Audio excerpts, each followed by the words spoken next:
નમસ્કાર, હું છું ધ્વનિ રોહિણી. એબીપી અસ્મિતાના ડિજિટલ પ્લેટફોર્મ પર આપનું સ્વાગત છે.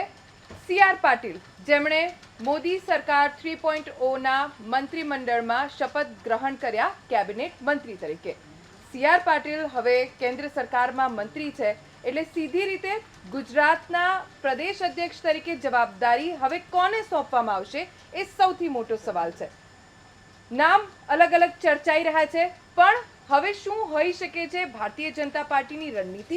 અને સીઆર પાટીલ હવે જ્યારે સરકારમાં મંત્રી બનશે તો અત્યાર સુધી વિધાનસભાની વાત કરીએ તો 156 બેઠકોનો રેકોર્ડ સર્જ્યો છે સીઆર પાટીલના નેતૃત્વમાં ભારતીય જનતા પાર્ટીએ ગુજરાતમાં. હવે તેઓ પ્રદેશ અધ્યક્ષ તરીકેની ટર્મ પણ તેમની પૂરી થઈ રહી છે અને સરકારમાં પણ મંત્રી બનવાના છે. તો તેમની જગ્યાએ કોણ આવી શકે છે, કેવી અસર થઈ શકે છે, એ જ ચર્ચા કરવા માટે અત્યારે મારી સાથે છે મારા એડિટર રોનક પટેલ. સર, વિધાનસભામાં સીઆર પાટીલે પ્રચંડ પ્રચાર કર્યો, બહુમતી પ્રચંડ મેળવી છે, રેકોર્ડ બ્રેક પ્રદર્શન ભારતીય જનતા પાર્ટીનું રહ્યું હોય તો એ સીઆર પાટીલના નેતૃત્વના કારણે. હવે તેઓ સરકારમાં મંત્રી છે. સૌથી પહેલા તો એની અસર ગુજરાતમાં શું થશે, ખાસ કરીને ભાજપમાં અને સરકારમાં? ધ્વનિ, પાટીલનું પ્રમોશન થયું છે અને પરફોર્મન્સના આધાર ઉપર પ્રમોશન થયું છે. પ્રચંડ પરિશ્રમ કરનારું આ વ્યક્તિત્વને એ જ પરિશ્રમના કારણે એ પહેલાં નવસારીથી સૌથી વધુ લીડથી જીત્યા હતા. એ જ પરિશ્રમના કારણે સતત ચોથી વાર નવસારીથી જીત્યા. એ જ પરિશ્રમના કારણે ભારતીય જનતા પક્ષ 156 કેમ, હવે તો પેટા ચૂંટણી જીતાડી 5 કોંગ્રેસવાળા લઈ આવે એમાં, એટલે 161 વિધાનસભાની અંદર બેઠકો થઈ. એમના જ પ્રચંડ પરિશ્રમથી અને પ્રયાસથી અને નરેન્દ્રભાઈના નામથી અને અમિતભાઈના સહકારથી બીજેપી મોટાભાગની જિલ્લા પંચાયતો, તાલુકા પંચાયતો ઉપર, નગરપાલિકાની મોટાભાગની બેઠકો ઉપર શાસનમાં છે. તમામ કોર્પોરેશનમાં શાસનમાં છે. મોટી સંખ્યામાં કોર્પોરેટર જે આજ સુધી ના આવે એટલા કોર્પોરેટર છે. એટલે સીઆર પાટીલે પરફોર્મ જબરજસ્ત કર્યું અને પરફોર્મન્સના બેઝ ઉપર નરેન્દ્રભાઈ પહેલાં પારખી જ ગયેલા હશે, એટલે જ એમને પ્રદેશ અધ્યક્ષ બનાવેલા. જ્યારે સીઆર પાટીલ પ્રદેશ અધ્યક્ષ બનીને આવે એટલે બહુ લોકોને નવાઈ લાગેલી. એબીપી અસ્મિતાનું એ દિવસનું ટાઇટલ હતું, સીઆર પાટીલનો ફોટો અને નામ હતું પ્રચંડ. અને એ પ્રચંડ હતા, પુરુષાર્થી એમને સાબિત કર્યું.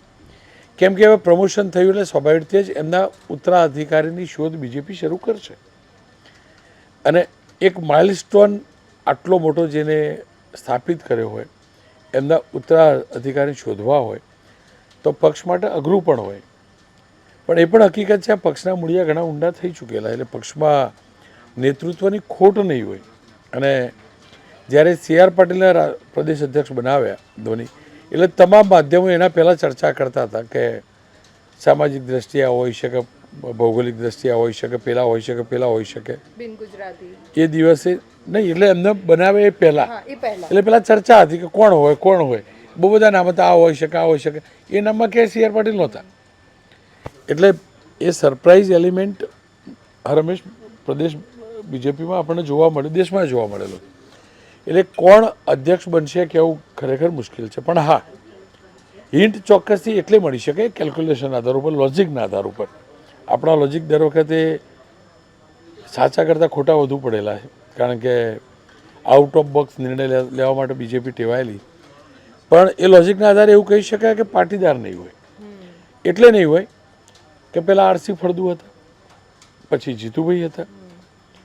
સીઆર પાટીલ મહારાષ્ટ્રની અંદર પાટીલ પાટીલને પટેલની અંદર કોઈ જાજો ભેદ ગણાતો નથી. પણ લાંબા સમયથી ઓબીસી સમાજને પ્રદેશ ભાજપનું નેતૃત્વ નથી મળ્યું. એટલે બની શકે કે ઓબીસી કોઈ ફેસ હોઈ શકે. એક બીજું એ પણ હોઈ શકે કે કોઈ ક્ષત્રિય પણ હોઈ શકે, કારણ કે ક્ષત્રિયોની નારાજગી છે. આ સંજોગોમાં ક્ષત્રિય પણ હોઈ શકે, સવર્ણમાંથી કોઈ હોય તો, અથવા ઓબીસી પણ હોઈ શકે. કોણ હશે, ક્યારે બદલાશે, કેવી રીતે બદલાશે કહેવું ઘણું મુશ્કેલ છે. કારણ કે સીઆર પાટીલની ટર્મ ઓલરેડી પૂરી થઈ ગઈ હતી. ટર્મ લોકસભાની ચૂંટણી પહેલાં પૂરી થઈ હતી, અને કેમ કે લોકસભાની ચૂંટણી આવતી હતી એટલે એક કાર્યભાર એમની પાસે રહેલો, એમને સૂચના આપવામાં આવી હશે અને કાર્યભાર એમને સંભાળેલો. અને લોકસભાની ચૂંટણીમાં પણ 26માંથી 25 બેઠક એટલે 96% રિઝલ્ટ ત્યાં પણ આવેલું. એટલે કોણ હશે કહેવું તો ઘણું મુશ્કેલ છે. કઈ કોમ્યુનિટીમાંથી હશે, કયા વર્ગમાંથી હશે એનું અનુમાન ચોક્કસથી લગાવી શકાય.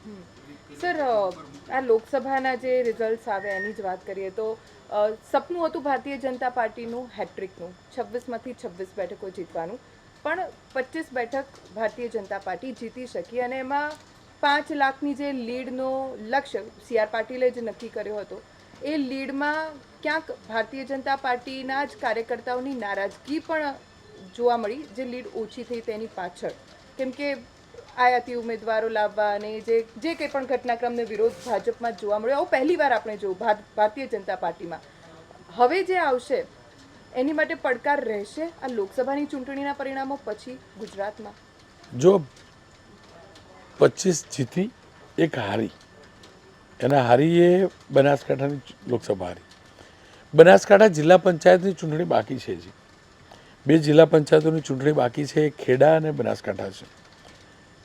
સરકાર પ્રોસેસ કરશે, ચૂંટણી પંચ પ્લાન કરશે અને પછી એની ચૂંટણી આવશે દિવાળીની આસપાસ આવવી જોઈએ જો આવે તો. એટલે નવા જે પણ અધ્યક્ષ બનશે એના માટે પહેલો પડકાર એ જશે. કારણ કે જે ડ્યુ થયેલી નગરપાલિકાઓની ચૂંટણી, ડ્યુ થયેલી તાલુકા પંચાયતની ચૂંટણી, જે ડ્યુ થયેલી 2 જિલ્લા પંચાયતની ચૂંટણી, એ જીતવી ચોક્કસથી પડકાર હશે. કારણ કે બનાસકાંઠા, સ્પેશિયલી બનાસકાંઠા લોકસભા હારેલા હોય એટલે પડકાર હશે. એની સામે એ પણ હકીકત છે કે નારાજગી હતી, નેતાઓમાં પણ હતી, કાર્યકર્તાઓમાં પણ હતી.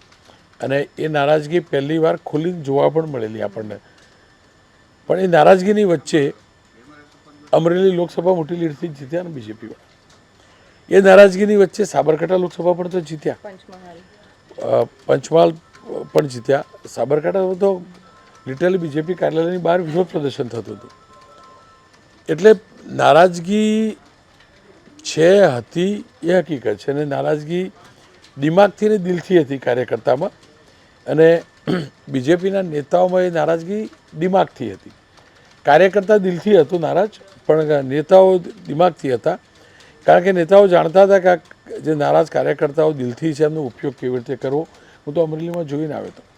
એટલે જે પણ અધ્યક્ષ બનશે એના માટે પડકાર ચોક્કસથી હશે. અને પરિવાર બહુ મોટો પણ થઈ ગયો, બહુ ફેલાઈ પણ ગયો. પરિવાર એટલે બીજેપી પરિવારની વાત કરું છું. અને એ જ બીજેપીના પરિવારના લોકો નહોતા ગમતા એવા લોકો પણ પરિવારમાં આવીને બેઠા, ધારાસભ્યો પણ બનેલા. હાર્દિક પટેલની વાત કરું એટલે અલ્પેશ ઠાકોર. એટલે આ બધું જે છે એ નવા જે પણ અધ્યક્ષ આવશે બીજેપીના અધ્યક્ષ, એટલે આપણે ગુજરાતના અધ્યક્ષ નહીં આવવાના, બીજેપી પ્રદેશના અધ્યક્ષ આવવાના. એમના માટે ચોક્કસથી એ ચેલેન્જિંગ હશે, એમાં કોઈ ડાઉટ નથી. અને એ બેલેન્સ કરવું બહુ અઘરું હશે. સી.આર. પાટીલે મહા મહેનતે એને બેલેન્સ કર્યું છે. અને એટલા માટે કે પાટીલનો પરચો પ્રદેશ ભાજપના નેતાઓને છેલ્લા 3 વર્ષમાં મળવા લાગેલો. પહેલાં એવું માનતા હતા કે આ તો દક્ષિણ ગુજરાતના નેતા, પણ એ બધાને સી.આર. પાટીલ અધ્યક્ષ બનીને આવ્યા જ્યારે, એને કોવિડ પછીને જે તે ફર્યા પછી જે એ પરચો મળી ગયેલો, એટલે બહુ ઝાઝા ટેડા થવાનો પ્રયાસ નહીં કરેલો. પણ હવે જે અધ્યક્ષ આવશે એના કાર્યપદ્ધતિ અલગ હોઈ શકે સી.આર. કરતાં. સી.આર. પાટીલ કરતાં કાર્યપદ્ધતિ હોય છે. અને દરેક નેતાનું વ્યક્તિત્વ અલગ હોય, દરેક નેતાની કાર્યપદ્ધતિ અલગ હોય. પણ એ જે સી.આર. પાટીલે જીતની પરંપરા જે બનાવેલી બાય હુક ઓર કુક, એ પરંપરા જાળવવી અઘરી હશે. અને સર, હવે જ્યારે એ તક મળી છે પાર્ટીને સંગઠન લેવલમાં ફેરફાર કરવાની, તો શું ધરમૂળથી, એટલે કે અધ્યક્ષથી લઈને, પ્રદેશ અધ્યક્ષથી લઈને પ્રવક્તા અને દરેક મોરચાના જે હોદ્દેદારો છે, શું એ તમામનો ધરમૂળથી ફેરફાર થશે? જો જ્યારે નવા પ્રદેશ અધ્યક્ષ આવતા હોય એટલે સંગઠન નવું જ બનાવે. એટલે નવા અધ્યક્ષ આવશે તો એમની સાથે નવા મહામંત્રીઓ આવશે, નવા ઉપપ્રમુખો આવશે, નવા મંત્રી આવશે, નવા પ્રવક્તા આવશે. એટલે જૂના જે લોકો છે એમાંથી કેટલા રાખવા ન રાખવા, કોને ફરીથી લેવા ન લેવા, એ પ્રમુખનો અબાધિત અધિકાર હોય. ને બીજેપીમાં અબાધિત અધિકાર પ્રમુખનો હોય ચોક્કસથી, પણ એનું એક ફંક્શનિંગ છે અને એ ચર્ચા કરીને થતું હોય. પણ એ પણ હકીકત છે કે આપણે જોયું કે જ્યારે જીતુભાઈ હતા ને એ જે સંગઠનનું માળખું હતું એમાંથી ભાગ્યે જ કોઈ આપણને સી આર પાટીલના સંગઠનમાં જોવા મળે. એટલે એ ફરક તો આવશે જ.